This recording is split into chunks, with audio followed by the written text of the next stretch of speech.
بسم اللہ الرحمن الرحیم۔ کربلا کی داستان چل رہی تھی، 3 پارٹ مکمل ہو چکے تھے، 4تھا پارٹ شروع ہونے لگا ہے۔ فرمایا کہ تیسرے پارٹ کے اختتام پر یہ ہوا کہ ابن زیاد کے پاس جو قصر محل کے اندر کچھ لوگ موجود تھے، تو ابن زیاد نے ان لوگوں کو حکم دیا کہ آپ لوگوں کو بغاوت سے روکیں اور ان کو حکومت کی لالچ دے کر اور ان کو ورگلا کر لالچ دے کر پیسے اور مال و دولت کی ان کو مسلم بن عقیل سے بیعت کرنے سے روکیں۔ لہذا کیا ہوا کہ محاصرہ کرنے والوں کا پھر فرار پن اور مسلم بن عقیل رضی اللہ تعالیٰ عنہ کی بے کسی۔ جب لوگوں نے اپنے سادات شیعہ کی زبانی یہ باتیں سنی تو متفرق ہونا شروع ہو گئے۔ عورتیں اپنے بیٹوں بھائیوں کو محاذ سے واپس بلانے کے لیے آنے لگیں، یہاں تک کہ مسجد میں ابن عقیل کے ساتھ صرف 30 آدمی باقی رہ گئے۔ 18,000 نوجوان تھے جو حضرت حسین رضی اللہ تعالیٰ عنہ کی بیعت پر مسلم بن عقیل کے ہاتھ پر حضرت حسین رضی اللہ تعالیٰ عنہ کے لیے بیعت کی تھی۔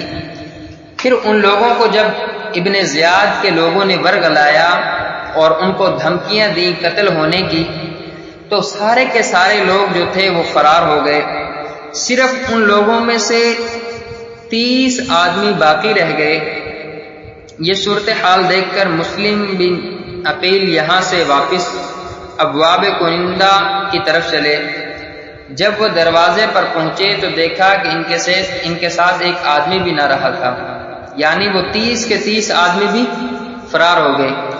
مسلم بن عقیل رضی اللہ تعالیٰ عنہ تنہا کوفہ کی گلی کوچوں میں پھرتے تھے کہ اب کہاں جائیں۔ بالآخر کندہ کی عورت توعا کے گھر پہنچے۔ ان کے لڑکے بلال اسی ہنگامہ میں باہر گئے ہوئے تھے۔ وہ دروازے پر واپسی کا انتظار کر رہی تھی۔ مسلم بن عقیل نے اس سے پانی مانگا، پانی پی کر وہیں بیٹھ گئے۔ عورت نے کہا کہ آپ پانی پی چکے، اب اپنے گھر جائیے۔ مسلم بن عقیل رضی اللہ تعالیٰ عنہ خاموش رہے۔ اسی طرح 3 مرتبہ یہی کہا اور مسلم بن عقیل خاموش رہے۔ تو پھر اس نے ذرا سختی سے کہا کہ میں آپ کو دروازے پر بیٹھنے کی اجازت نہیں دوں گی، آپ اپنے گھر جائیے۔ اس وقت مسلم بن عقیل مجبور ہو کر کہا کہ اس شہر میں نہ میرا کوئی گھر ہے نہ میرا کوئی خاندان ہے، تو کیا تم مجھے پناہ دو گی؟ میں مسلم بن عقیل رضی اللہ تعالیٰ عنہ ہوں، میرے ساتھ میرے ساتھیوں نے دھوکہ کیا۔ لہذا اس عورت کو رحم آ گیا اور مسلم بن عقیل کو اپنے گھر میں داخل کر لیا اور شام کو کھانا پیش کیا۔ مسلم بن عقیل نے کھانا نہ کھایا۔ اسی عرصہ میں عورت کے لڑکے بلال واپس آ گیا۔ دیکھا کہ ان کی والدہ بار بار کمرے کے اندر جاتی ہیں، بات پوچھی تو عورت نے اپنے لڑکے سے بھی چھپایا۔ اس نے اصرار کیا تو اس شرط پر بتلا دیا کہ کسی سے اس کا اظہار نہیں کرنا اور کسی کو اس بارے میں نہیں بتانا کہ مسلم بن عقیل ہمارے گھر میں رہائش پذیر ہیں۔ اس طرف ابن زیاد نے جب دیکھا کہ لوگوں کا شور و شوق قصر کے گرد نہیں ہے تو اپنے سپاہی کو بھیجا کہ دیکھو کیا حال ہے۔ اس نے آ کر بیان کیا کہ میدان صاف ہے، کوئی بھی نہیں بچا یہاں پر۔ اس وقت ابن زیاد اپنے قصر سے اپنے محل سے اتر کر مسجد میں آیا اور منبر کے گرد اپنے خواص کو بٹھلایا، یعنی جو اس کے پیروکار تھے بڑے لوگوں میں ان کو اپنے پاس بٹھلایا اور اعلان کرایا کہ سب لوگ مسجد میں جمع ہو جائیں۔ دیکھا کہ مسجد بھر گئی تو ابن زیاد نے یہ خطبہ دیا۔ کیا خطبہ دیا؟ فرمایا کہ ابن عقیل بے وقوف جاہل نے جو کچھ کیا وہ تم نے دیکھ لیا۔ اب ہم یہ اعلان کرتے ہیں کہ ہم جس شخص کے گھر میں ابن عقیل کو پائیں گے ہمارا ذمہ اس سے بری ہے، اور جو کوئی ان کو ہمارے پاس پہنچائے گا اس کو انعام بھی ملے گا۔ ابن زیاد کا اعلان دیکھیں، اس نے کیسا اعلان کیا کہ مسلم بن عقیل رضی اللہ تعالیٰ عنہ کے خلاف لوگوں کو ورگلا کر ان سے جدا کرنے کے بعد پھر لوگوں کو کہا کہ دیکھو مسلم بن عقیل بیوقوف جاہل ہے نعوذ باللہ، اور وہ ہمارے پاس اس کو پہنچانے کا جو فرمایا کہ جو ہمارے پاس مسلم بن عقیل کو لے کر آئے گا اس کو ہم بہت بڑا انعام بھی دیں گے، اور اپنی پولیس کے افسر حسین ابن نمیر کو حکم دیا کہ شہر کے تمام گلی کوچوں کے دروازوں پر پہرا لگا دو، کوئی باہر نہ جا سکے، اور پھر سب گھروں کی تلاشی لو۔ اس تلاشی کے درمیان جب اس عورت کے لڑکے بلال نے یہ محسوس کیا کہ بالآخر وہ ہمارے گھر سے گرفتار کیے جائیں گے، تو اس نے خود مخبری کر کے عبد الرحمن بن محمد بن اشعث کو اس کا پتہ بتلا دیا۔ اس نے اپنے باپ محمد بن اشعث کو اور اس نے ابن زیاد کو اس کی اطلاع کر دی۔ ابن زیاد نے محمد بن اشعث کی سرگردگی میں 70 سپاہیوں کا ایک دستہ ان کے گرفتار کرنے کے لیے بھیج دیا، یعنی ابن زیاد کو بالآخر اس بات کی خبر ہو گئی کہ مسلم بن عقیل کس کے گھر کے اندر رہائش ہیں، اس وقت کس کے گھر کے اندر مقیم ہے۔ اور پھر کیا ہوا کہ اس عورت کے ہی بیٹے بلال نے باہر اطلاع کر دی کہ مسلم بن عقیل ہمارے گھر ہیں۔ پھر جس کو اس نے اطلاع کی وہ بندہ ابن زیاد کا خاص بندہ تھا، اس نے ابن زیاد کو بتا دیا کہ مسلم بن عقیل اس وقت کس کے گھر کے اندر رہائش پذیر ہے، اور پھر مسلم بن عقیل نے 70 سپاہی، ایک پورا دستہ، ایک پورا قافلہ، ایک پوری جماعت ان کو گرفتار کرنے کے لیے بھیجی۔ پھر کیا ہوا، مسلم بن عقیل کا 70 سپاہیوں سے تنہا مقابلہ کرنا۔ فرمایا کہ پھر مسلم بن عقیل نے جب ان کی آوازیں سنی تو تلوار لے کر دروازے پر آ گئے اور سب کا مقابلہ کر کے ان کو دروازے سے نکال دیا۔ وہ لوگ پھر لوٹے تو پھر مقابلہ کیا، اس مقابلے میں زخمی ہو گئے۔ آپ ان کی ہمت اور ان کا حوصلہ دیکھیں کہ 70 لوگوں کی ایک جماعت ہے، ایک قافلہ ہے پورا، اور اس 70 لوگوں سے خود ایک انسان تنہا لڑ رہا ہے۔ تو پھر مسلم بن عقیل اس جھگڑے کے اندر، اس مارکے کے اندر زخمی ہو گئے، مگر ان کو قابو میں نہ آئے، یعنی ان لوگوں کے قابو میں نہ آئے۔ یہ لوگ چھت پہ چڑھ گئے اور پتھر برسانے شروع کیے، اور کیا کیا، گھر میں آگ لگا دی۔ مسلم بن عقیل ان کے سب حربوں کا تنہا دلیرانہ مقابلہ کر رہے تھے کہ محمد بن اشعث نے ان کے قریب ہو کر پکارا کہ میں تمہیں امن دیتا ہوں، اپنی جان کو ہلاک نہ کرو، میں تم سے جھوٹ نہیں بول رہا، یہ لوگ تمہارے چاچا زاد بھائی ہیں، نہ تمہیں قتل کریں گے، نہ ماریں گے، نہ آپ پر تشدد کریں گے۔ یہ حوصلہ دینے والے محمد بن اشعث یہ ابن زیاد کے قریبی بندے تھے، لہذا ابن زیاد نے محمد بن اشعث نے جب مسلم بن عقیل کو یہ بات بتائی کہ یہ آپ کے چاچا زاد بھائی ہیں، نہ تو یہ آپ لوگوں کو قتل کریں گے، نہ یہ آپ کو ماریں گے، نہ آپ پر تشدد کریں گے،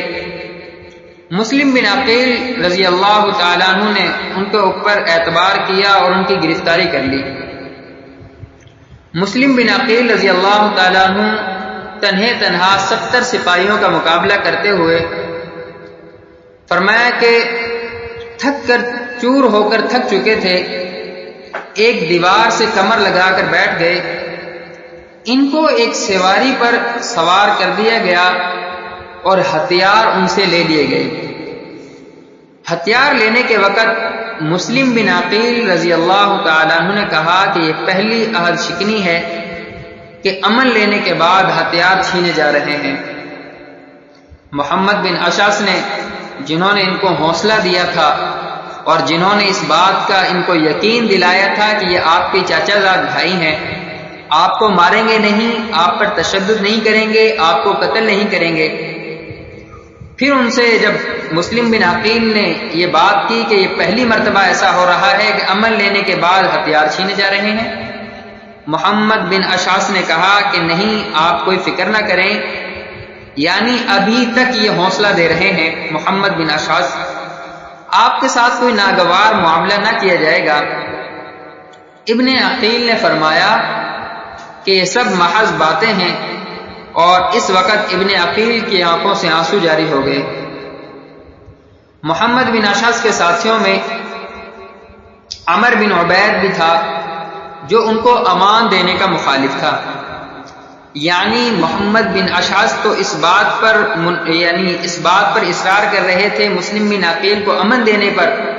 جبکہ عمر بن عبید اس بات پر تھے کہ ان کو امن نہیں دیا جائے، بلکہ ان کو یا تو پکڑ لیا جائے یا ان کو قتل کر دیا جائے، نعوذ باللہ۔ اس نے کہا، اے مسلم، جو شخص ایسا اقدام کرے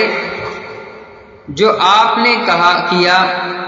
جب پکڑ لیا جائے تو اس کو روکنے کا حق نہیں ہے۔ لہذا کیا ہوا کہ مسلم بن عقیل رضی اللہ تعالیٰ عنہ کی حضرت حسین رضی اللہ تعالیٰ عنہ کو کوفہ آنے سے روکنے کی وصیت کر دی۔ جب مسلم بن عقیل کو پکڑ لیا گیا اور اس نے ان لوگوں کی دھوکہ دہی اور ان لوگوں کی دھوکہ بازی کو دیکھا کہ ان لوگوں نے ان کے ساتھ کتنا بڑا دھوکہ کیا، تو مسلم بن عقیل رضی اللہ تعالیٰ عنہ نے ایک خط لکھا حضرت حسین رضی اللہ تعالیٰ عنہ کو، اور اس خط میں وصیت کی ان کو کہ آپ کوفہ نہ آئیں۔ مسلم بن عقیل رضی اللہ تعالیٰ عنہ نے فرمایا کہ میں اپنی جان کے لیے نہیں روتا، بلکہ میں حسین اور آل حسین رضی اللہ تعالیٰ عنہ اجمعین کی جانوں کے لیے رو رہا ہوں،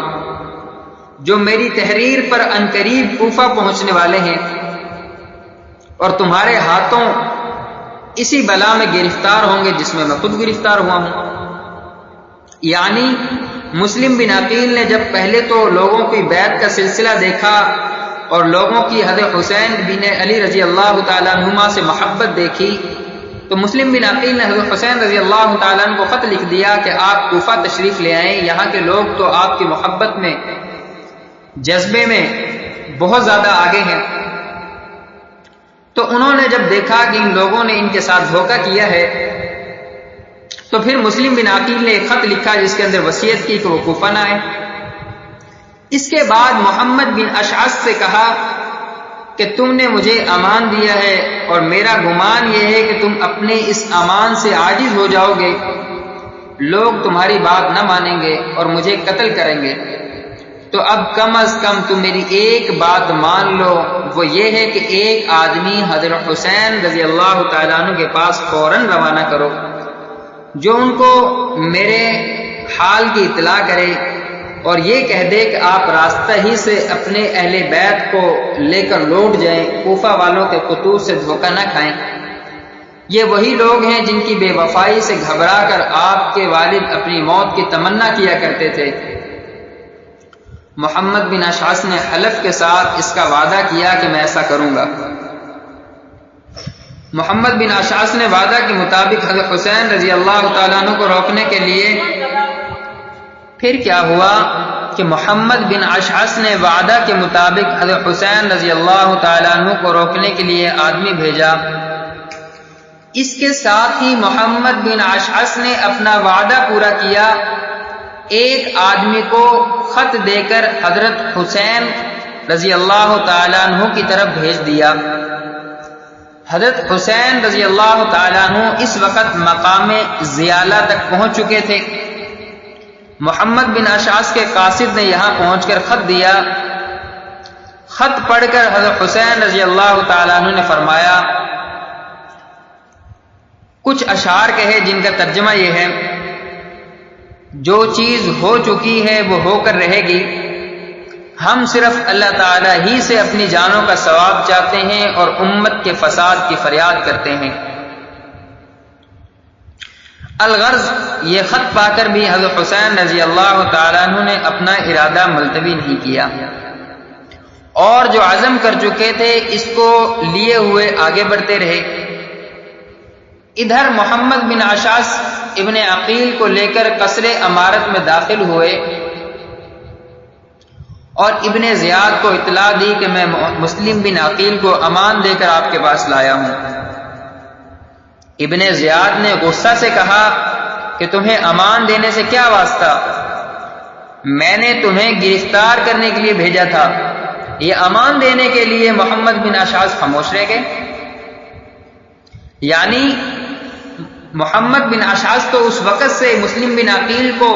اس بات پر دلاسا اور حوصلہ دے رہے تھے کہ میں آپ کو امان دیتا ہوں، یہ آپ کے چاچا زاد بھائی ہیں، لیکن مسلم بن عقیل نے ان کو وقتاً فوقتاً یہ بات بتاتے رہے کہ یہ لوگ مجھے قتل کر دیں گے۔ لہذا جب یہ محمد بن اشعث مسلم بن عقیل کو لے کر ابن زیاد کے محل کے اندر داخل ہوئے اور ابن زیاد کو بتایا کہ میں مسلم بن عقیل کو لے آیا ہوں، لیکن میں نے مسلم بن عقیل کو امان دی ہوئی ہے، ابن زیاد طیش کے اندر آ گئے، غصے کے اندر آ گئے، کہنے لگے کہ میں نے آپ کو گرفتار کرنے کے لیے بھیجا تھا یا ان کو امان دینے کے لیے؟ محمد بن اشعث خاموش ہو گئے۔ ابن زیاد نے ان کے قتل کا حکم دیا۔ پھر کیا ہوا کہ مسلم بن عقیل رضی اللہ تعالیٰ عنہ کی شہادت اور ان کی وصیت، مسلم بن عقیل رضی اللہ تعالیٰ عنہ پہلے ہی سے سمجھے ہوئے تھے کہ محمد بن اشعث کا امن دینا کوئی چیز نہیں، ابن زیاد مجھے قتل کرے گا۔ مسلم بن عقیل رضی اللہ تعالیٰ عنہ نے کہا مجھے وصیت کرنے کی مہلت دو۔ ابن زیاد نے ان کو وصیت کرنے کی مہلت دے دی، تو انہوں نے عمر بن سعد سے کہا میرے اور آپ کے درمیان قرابت ہے، اور میں اس قرابت کا واسطہ دے کر کہتا ہوں کہ مجھے تم سے ایک کام ہے جو راز میں رکھنا ہے، میں تنہائی میں بتلا سکتا ہوں۔ عمر بن سعد نے اس کو سننے کی ہمت نہ کی۔ ابن زیاد نے کہا کچھ مذائقہ نہیں، تم سن لو۔ یعنی عمر بن سعد کو ابن زیاد کا کتنا ڈر تھا کہ وہ مسلم بن عقیل جو ان کا قریبی رشتہ دار تھا ان کی بات سننے کو بھی پسند نہیں کر رہے تھے، اتنی ہمت نہیں، اتنا حوصلہ نہیں کہ وہ ان کی بات تو سن سکیں۔ لہذا ابن زیاد نے خود نے کہہ دیا کہ آپ ان کی بات سن لو، اس میں تو کوئی مذائقہ نہیں۔ ان کو علیحدہ کر کے مسلم بن عقیل نے کہا کہ کام یہ ہے، میرے ذمے 700 درہم قرض ہیں جو میں نے کوفہ کے فلاں فلاں آدمی سے لیے تھے، وہ میری طرف سے ادا کر دو۔ نمبر 1 کام۔ دوسرا کام یہ ہے کہ حسین رضی اللہ تعالیٰ عنہ کے پاس ایک آدمی بھیج کر ان کو راستہ سے واپس کر دو۔ عمر بن سعد نے ابن زیاد سے ان کی وصیت پورا کرنے کی اجازت مانگی، تو اس نے کہا کہ بے شک امین آدمی کبھی خیانت نہیں کرتا، تم ان کا قرض ادا کر سکتے ہو۔ ابن زیاد نے عمر بن سعد سے کہا کہ انہوں نے جو ایک وصیت کی کہ قرض لیا ہوا ہے انہوں نے فلاں فلاں بندے سے، تو وہ قرض تم ادا کر دو۔ باقی رہا حضرت حسین ابن علی رضی اللہ تعالیٰ عنہ کا معاملہ، اگر وہ ہمارے مقابلہ کے لیے نہ آئے تو ہم بھی ان کے مقابلے کے لیے نہ جائیں گے، اور اگر وہ ہمارے مقابلے کے لیے آئے تو ہم بھی پھر بھرپور مقابلہ کریں گے۔ پھر کیا ہوا کہ مسلم بن عقیل رضی اللہ تعالیٰ عنہ اپنی وصیت مکمل کرنے کے بعد ابن زیاد کے ساتھ مسلم بن عقیل رضی اللہ تعالیٰ عنہ کا مکالمہ ہوا، گفتگو ہوئی۔ ابن زیاد نے کہا اے مسلم بن عقیل، تم نے بڑا ظلم کیا کہ مسلمانوں کا جو نظم مستحکم اور ایک کلمہ تھا، سب ایک امام کے تابع تھا، تم نے آ کر ان میں تفرقہ ڈالا، تم نے آ کر ان کے اندر فساد ڈالا، تم نے آ کر ان کے اندر لڑائی جھگڑا ڈالا اور لوگوں کو اپنے امیر کے خلاف بغاوت پر آمادہ کر دیا۔ یہ ابن زیاد نے کہا مسلم بن عقیل سے۔ پھر مسلم بن عقیل رضی اللہ تعالیٰ عنہ نے فرمایا کہ معاملہ یہ نہیں، بلکہ اس شہر کوفہ کے لوگوں نے خطوط لکھے کہ تمہارے باپ نے ان کے نیک اور شریف لوگوں کو قتل کر دیا، ان کے خون نہ حق بہائے، اور یہاں کی عوام پر کیسر و کسرا جیسی حکومت کرنی چاہیے، اس لیے ہم اس پر مجبور ہوئے کہ عدل قائم کرنے اور کتاب اور سنت کے احکام نافذ کرنے کی طرف لوگوں کو بلائیں اور ان کو سمجھائیں اور ان کی اصلاح کریں۔ اس پر ابن زیاد اور زیادہ غصے میں آ گئے اور زیادہ طیش کے اندر آ گئے اور مسلم بن عقیل کو برا بھلا کہنے لگے۔ مسلم بن عقیل خاموش ہو گئے۔ ابن زیاد نے حکم دیا کہ ان کو قصر امارت کی اوپر کی منزل پر لے جاؤ اور سر کاٹ کر نیچے پھینک دو۔ مسلم بن عقیل اوپر لے جائے گئے، وہ تسبیح اور استغفار پڑھتے ہوئے اوپر پہنچے، یعنی ان کو اوپر محل کے اوپر لے جایا گیا، اور ابن زیاد کی جو فرمائش تھی کہ ان کا سر قتل کر دیا جائے، ان کا سر تن سے جدا کر دیا جائے اور اوپر سے پھینک دیا جائے، اور ابن زیاد کے حکم کے موافق ان کو شہید کر کے نیچے ڈال دیا گیا۔ انا للہ و انا الیہ راجعون۔ لہذا مسلم بن عقیل رضی اللہ تعالیٰ عنہ کو قتل کرنے کے بعد ہانی بن عروہ کے قتل کرنے کا فیصلہ کیا۔ یہ ہانی بن عروہ وہی ہیں کہ جنہوں نے مسلم بن عقیل رضی اللہ تعالیٰ عنہ کو اپنے گھر کے اندر مقیم رکھا ہوا تھا، لہذا ان کو بازار میں لے جا کر قتل کر دیا گیا، یعنی ہانی بن عروہ کو بازار میں لے جایا گیا اور وہاں جا کر ان کو قتل کر دیا گیا۔ ابن زیاد نے ان دونوں کے سر کاٹ کر یزید کے پاس بھیج دیے۔ یزید نے شکریہ کا خط لکھا اور ساتھ ہی یہ بھی لکھا کہ مجھے یہ خبر ملی ہے کہ حضرت حسین رضی اللہ تعالیٰ عنہ عراق کے قریب پہنچ گئے ہیں، اس لیے جاسوس اور خفیہ رپورٹر پورے شہر میں پھیلا دو، اور جس پر ذرہ بھی حضرت حسین رضی اللہ تعالیٰ عنہ کی تائید کا شبہ ہو اس کو قید کر لو، مگر سوائے اس شخص کے جو تم سے مقاتلہ کرے کسی کو قتل نہ کرو۔ یعنی ابن زیاد نے مسلم بن عقیل رضی اللہ تعالیٰ عنہ کو قتل کرنے کے بعد یہ ان کی قتل کی خبر یزید کو پہنچائی اور خط لکھا۔ پھر یزید نے ان کا شکریہ ادا کیا، اور پھر یزید نے یہ بھی کہا کہ حضرت حسین رضی اللہ تعالیٰ عنہ راستے میں کہیں پر ہیں، عراق کے اندر ہیں، لہذا ابن زیاد سے کہا کہ تم پورے شہر کے اندر جگہ جگہ پر اپنے لوگ بٹھا دو اور دیکھو کہ جس پر بھی ذرہ برابر حضرت حسین رضی اللہ تعالیٰ عنہ کا پتہ چلے کہ یہ حضرت حسین رضی اللہ تعالیٰ عنہ ہیں، ان کو پکڑ لو اور ان کو قید کر لو۔ لیکن یزید نے ابن زیاد کو یہ بھی بات کہی تھی کہ آپ نے ہر اس شخص کو قتل نہیں کرنا جو آپ سے جھگڑا نہ کرتا ہو، جو آپ سے قتال نہ کرنا چاہتا ہو، آپ نے بھی اس سے قتال نہیں کرنا۔ لہذا حضرت حسین رضی اللہ تعالیٰ عنہ کا عزم دیکھیں کہ عزم کوفہ، حضرت حسین رضی اللہ تعالیٰ عنہ کے پاس اہل کوفہ کے 150 خطوط اور بہت سارے وفود پہلے پہنچ چکے تھے۔ پھر مسلم بن عقیل رضی اللہ تعالیٰ عنہ نے یہاں کے 18,000 مسلمانوں کی بیعت کی خبر کے ساتھ ان کو کوفہ کے لیے دعوت بھی دے دی تھی۔ یعنی مسلم بن عقیل نے جب دیکھا تھا کہ 18,000 لوگوں نے ان کی ہاتھ پر بیعت کی تھی، تو انہوں نے خط لکھا تھا حضرت حسین رضی اللہ تعالیٰ عنہ کو کہ یہاں کے لوگ تو آپ کی محبت میں پاگل اور دیوانے ہیں، اور مسلم بن عقیل نے یہاں آ کر 18,000 مسلمانوں کی بیعت کی خبر سن کر کوفہ کے لیے دعوت دی تھی حضرت حسین رضی اللہ تعالیٰ عنہ کو۔ تو حضرت حسین رضی اللہ تعالیٰ عنہ نے کوفہ کا پکا عزم کر لیا کہ کوفہ جانا ہے۔ جب یہ خبر لوگوں میں مشہور ہوئی تو بجز عبداللہ بن زبیر رضی اللہ تعالیٰ عنہ کے اور کسی نے ان کو کوفہ جانے کا مشورہ نہیں دیا، بلکہ بہت سے حضرات حسین رضی اللہ تعالیٰ عنہ کی خدمت میں حاضر ہوئے اور یہ مشورہ دیا کہ آپ کوفہ ہرگز نہ جائیں، اہل عراق اور کوفہ کے وعدوں بیعتوں پر بھروسہ نہ کریں، یعنی وہ لوگ بڑے دھوکے باز ہیں کوفہ اور بصرہ والے، وہاں جانے میں آپ کے لیے بڑا خطرہ ہے۔ پھر کیا ہوا کہ حضرت عمر بن عبد الرحمن رضی اللہ تعالیٰ عنہ نے بھی مشورہ دیا۔ انہوں نے کیا مشورہ دیا؟ حضرت عمر بن عبد الرحمن رضی اللہ تعالیٰ عنہ حاضر ہوئے اور عرض کیا کہ آپ ایسے شہر میں جا رہے ہیں جہاں یزید کے حکام اور ان کے امراء موجود ہیں، ان کے پاس بیت المال ہے اور لوگ عام طور پر درہم اور دینار کے پرستار ہیں، یعنی لوگ دولت، لالچ، عہدوں اور حکومت کے بھوکے ہوتے ہیں، اور یزید نے ان لوگوں کو لالچ دے رکھی ہے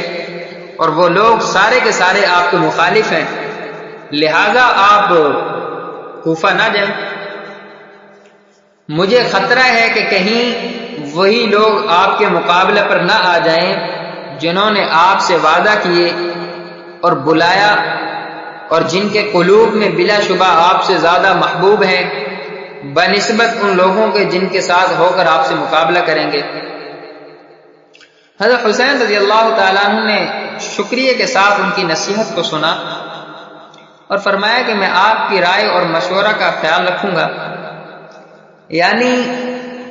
حضرت حسین رضی اللہ تعالیٰ عنہ کو جو عمر بن عبد الرحمن رضی اللہ تعالیٰ عنہ مشورہ دیا تو حضرت حسین رضی اللہ تعالیٰ عنہ نے ان کے مشورہ دینے کا ان کو شکریہ ادا کیا اور یہ بھی کہا کہ میں آپ کے مشورہ کا خیال رکھوں گا۔ حضرت عبداللہ بن عباس رضی اللہ تعالیٰ عنہ کا مشورہ دیکھیں۔ پھر حضرت ابن عباس رضی اللہ تعالیٰ عنہ کو جب حضرت حسین رضی اللہ تعالیٰ عنہ کے اس ارادے کی اطلاع ہوئی تو تشریف لائے اور فرمایا کہ میں خبریں سن رہا ہوں، ان کی کیا حقیقت ہے، آپ کا کیا ارادہ ہے؟ حضرت حسین رضی اللہ تعالیٰ عنہ فرمایا ہاں میں ارادہ کر چکا ہوں اور آج کل میں نے جانے والا ہوں انشاءاللہ العزیز۔ ابن عباس رضی اللہ تعالیٰ عنہ فرمایا بھائی میں اس سے آپ کو خدا کی پناہ میں دیتا ہوں، خدا کے لیے آپ مجھے یہ بتلائیں کہ آپ کسی ایسی قوم کے لیے جا رہے ہیں جنہوں نے آپ نے اوپر مسلط ہونے والے امیر کو قتل کر دیا ہے اور وہ لوگ اپنے شہر پر قابض ہو چکے ہیں اور اپنے دشمن کو نکال چکے ہیں، تو بے شک آپ کو ان کے بلانے پر فوراً چلے جانا چاہیے۔ یعنی حضرت ابن عباس رضی اللہ تعالیٰ عنہ نے حضرت حسین ابن علی رضی اللہ تعالیٰ عنہ کو مشورہ دیا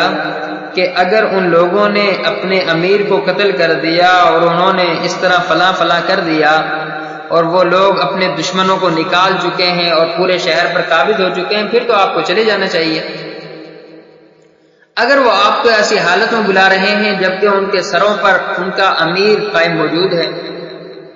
کیونکہ ابن زیاد جو تھا اس وقت ان کا امیر تھا اور وہ اس سے مغلوب اور متاثر بھی ہیں اور ان کے حکام زمینوں کا مالیہ وصول کرتے ہیں، تو ان کی یہ دعوت آپ کو ایک سخت جنگ اور مقابلہ کی دعوت ہے اور مجھے یہ بھی خطرہ ہے کہ یہی لوگ آپ کو دھوکہ دیں گے اور مخالفت اور مقابلہ پر آمادہ ہو جائیں گے۔ یعنی ان کوفہ والوں کی حرکتوں کا پہلے ہی حضرت ابن عباس اور عمر بن عبد الرحمن رضی اللہ تعالیٰ عنہ کو اندازہ تھا کہ کس قسم کے لوگ ہیں۔ بہرحال حضرت حسین رضی اللہ تعالیٰ عنہ نے اس کے جواب میں فرمایا ٹھیک ہے میں اللہ تعالیٰ سے استخارہ کرتا ہوں، پھر جو کچھ سمجھ میں آئے گا عمل کروں گا۔ حضرت ابن عباس رضی اللہ تعالیٰ عنہ چلے گئے اور پھر حضرت ابن عباس رضی اللہ تعالیٰ عنہ کا دل بے چین ہوا اور حضرت ابن عباس رضی اللہ تعالیٰ عنہ حضرت حسین رضی اللہ تعالیٰ عنہ کے پاس دوبارہ تشریف لائے، یعنی دوسرے روز بھی ابن عباس رضی اللہ تعالیٰ عنہ پھر تشریف لائے اور فرمایا کہ میرے بھائی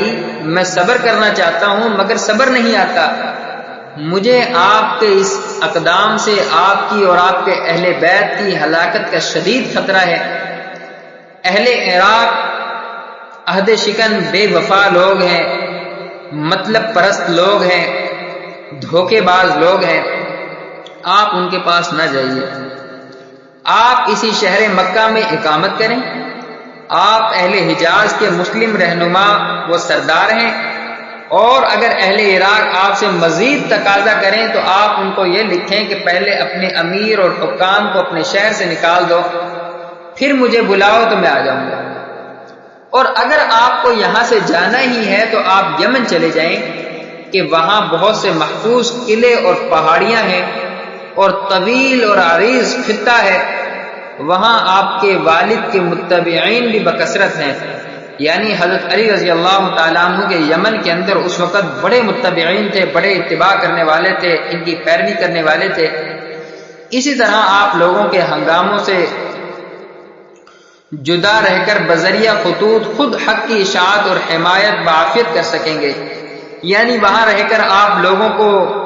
خطوط کے ذریعے بہت آسانی کے ساتھ ان کی حمایت کر سکیں گے۔ حضرت حسین رضی اللہ تعالیٰ نے فرمایا کہ اے ابن عباس میں جانتا ہوں کہ آپ میرے لیے بڑے مشفق ہیں میرے بڑے ہیں اور آپ کی نصیحت بڑی قابل غور ہے، مگر میں اب عزم کر چکا ہوں، اس کو فسخ کرنے کے لیے طبیعت آمادہ نہیں ہوتی۔ پھر